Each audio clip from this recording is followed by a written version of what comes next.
Breaking news that may signal some sort of de-escalation in Eastern Europe. Again, we started our news hour with this information. The Russian defense military saying some troops are returning to their bases after completing drills along the Ukrainian border. Now, Russia releasing video of armored tanks and other vehicles being loaded onto railway cars. It's still unclear exactly how many troops are pulling back and whether the threat of an invasion has passed. Still, the U.S. has evacuated its embassy in Kiev and is telling all Americans in the country to get out now. Taras Petro is refusing to leave Ukraine. He joins us right now from Ukraine. He's a translator, but an American citizen who lives in Detroit. You actually went to go visit your family a month ago and actually to work there. Why did you make the decision to stay despite the U.S. warnings? Well, it's very difficult to know what is in Osama bin Putin's mind.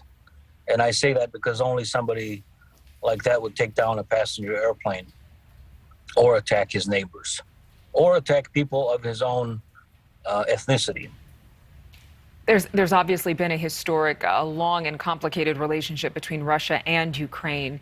This newest reporting that Russia is removing some troops near the Ukrainian border, does that comfort you at all? Do you think that people in Ukraine believe this, or could this be more propaganda?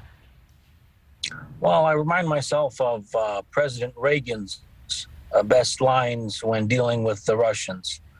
Trust but verify. Доверяй, но проверяй. So time will tell. And the next 24 to 48 hours are crucial. Can you explain, just being there for a month, what your family, what their neighbors are feeling over the past several weeks?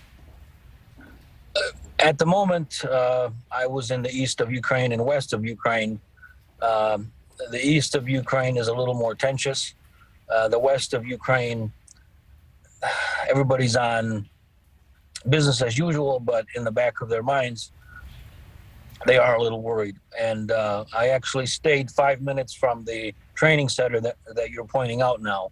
And I'll give you a prime example. Yesterday, the power went out 48 hours before Putin was supposed to invade. So everybody thought that that was the beginning of some sort of infrastructure damage, because when you go in to occupy, obviously, you want to destroy communications. And one of the ways to do that is to cut the power.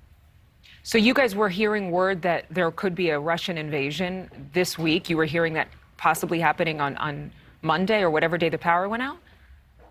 Yeah, we knew that he would do something tomorrow. And today, actually, the Russian Duma unanimously voted to accept the so-called Donetsk and Luhansk republics as autonomous states.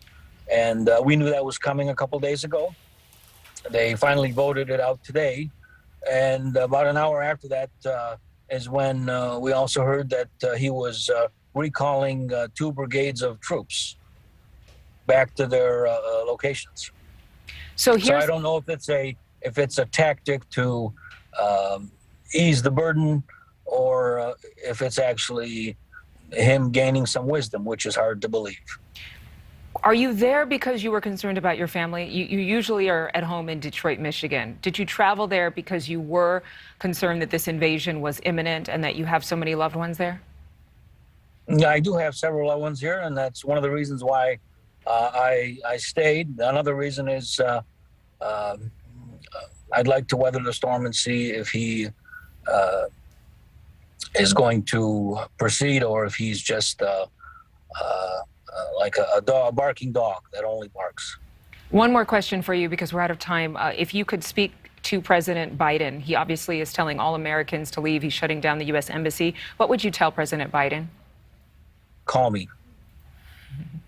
All right. Taras Petro, thank you so much for joining us. We'll leave it at that. Be safe. Thank you. Thank you.